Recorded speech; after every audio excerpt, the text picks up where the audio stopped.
آپ نے لکھا ہے کہ ایک انقلابی جماعت اپنے مستقبل کے اقدامات اور پروسیس کو خفیہ رکھنے کی کوشش کرتی ہے، جبکہ آپ نے اپنے انقلابی اقدامات کے تمام مراحل خطاب عام میں بیان فرما دیے۔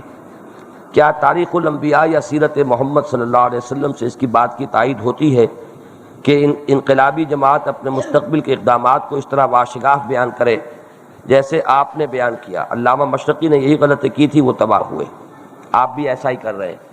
مجھے نہیں معلوم کہ علامہ مشرقی نے یہی غلطی کی تھی یا کیا غلطی کی تھی، وہ تو ایک علیحدہ مسئلہ ہو جائے گا۔ میں نے کل خود یہی بات کہی تھی کہ اصل میں بات تو ہوتی ہے کہ اس کام کو آغاز کرو، آگے کی منزلیں جب وقت آئے گا، future will take care of itself, یہ الفاظ میں نے استعمال کیے تھے۔ لیکن آج کا ایک عام جو ذہن بن چکا ہے وہ یہ کہ جب تک پوری بات سمجھاؤ گے نہیں ٹس سے مس ہوں گے نہیں۔ اب کیا کریں؟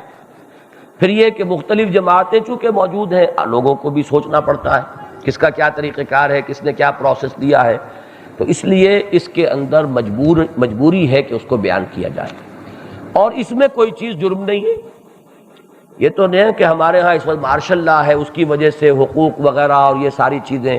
بہرحال یہ مارشل لا ایک دن کے لیے بھی کبھی سی ایم ایل اے نے یہ نہیں کہا کہ یہ مستقل نظام ہے، چاہے وہ عارضی مستقل ہو گیا ہمارے ہاں، لیکن تھا تو عارضی، تو یہ نظام تو مستقل رہنے والا نہیں ہے۔ تو جو بھی نظام اس دنیا کا اس وقت ہے اس میں حق پہنچتا ہے اس کے رہنے والوں کو کہ وہ اس میں ایسوسیٹ کریں، آرگنائزیشنز بنائیں، کسی معاملے میں ڈیمانسٹریشن کریں، یہ ان کا حق ہے۔ لہذا ان چیزوں کو بیان کرنے کے اندر بھی قطعاً کوئی حرج والی بات نہیں۔ البتہ وہ بات جو ہے جو میں نے کہی تھی کہ جہاں تک کوئی مسلح بغاوت کا یا کوئی یہ معاملہ ہے تو یہ ایک بالکل ریموٹ سے چانس کی حیثیت سے ہم نفی اس کی نہیں کر سکتے، ہو سکتا ہے حالات کو ایسے ہو جائیں، لیکن یہ کہ بحالات موجودہ وہ چیز بہت ہی ایک یعنی سمجھیے کہ دور کی بات ہے۔